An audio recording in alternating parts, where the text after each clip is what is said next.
You mentioned the extraordinary and not expecting it, but in recent weeks, recent games, some fairly simple errors have cost your team quite dearly.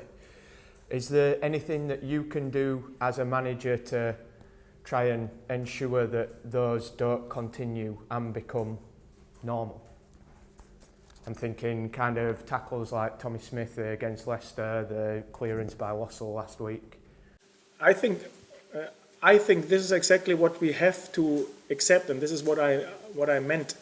We have to accept that our players are on a learning curve, and we have to accept that our players will make these mistakes. That they, in their performances, will have some moments where this can happen. Do I like it? Do they like it? No. Is it something we like to avoid? Yes.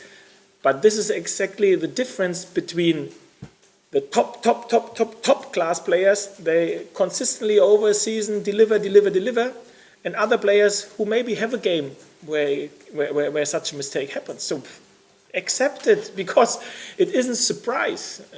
I would be not happy and can say, listen, this cannot happen, this is not acceptable if this is one of the top class players. But with our players, we since I arrived, we accepted these situations, because these are the situations which ordinary players unfortunately will have in their game. And this is what we accept. We work on it like we've done since I arrived.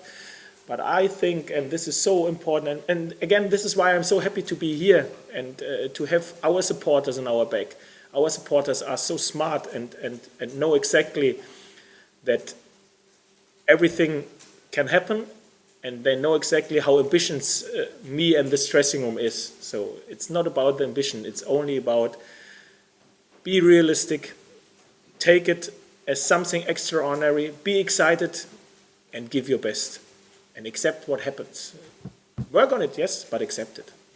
It's been mentioned about the formation, and you've said that more likely that you'll continue with the current formation as you approach it. Is that similar to your answer there? Is that to do with the philosophy of allowing players to learn and grow into that formation to become better as a unit?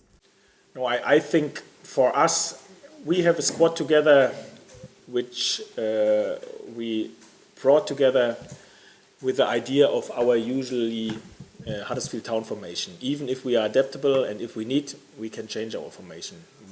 What we have done in the past, if we think it makes sense. And what we will do in the future as well.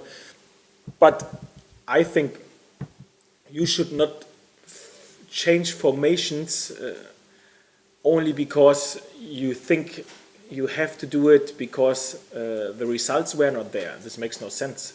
I think change your formations if you really think, again, this opponent, it makes sense. Not because of the results in the past, because you have to be focused on the next one. It makes no sense to change something only because on the past, when exactly what you've done in the past for the next opponent is the right one.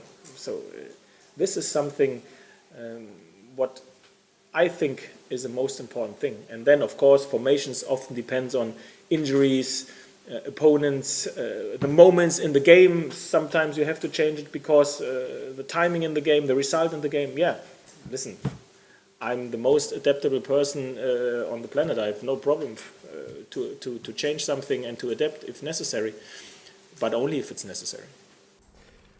You brought Aaron Mooy on at half-time last week against Swansea, and he looked, with fairly obvious reasons, he looked a little bit tired. Has he had the opportunity to recharge this week, and how important will he be against Manchester United?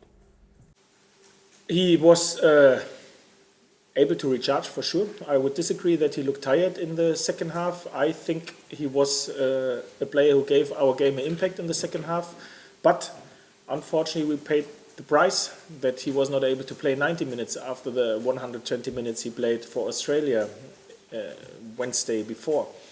So we, as well in this situation, we had to handle it, we had to manage the situation, and we decided that we will bring him from the bench.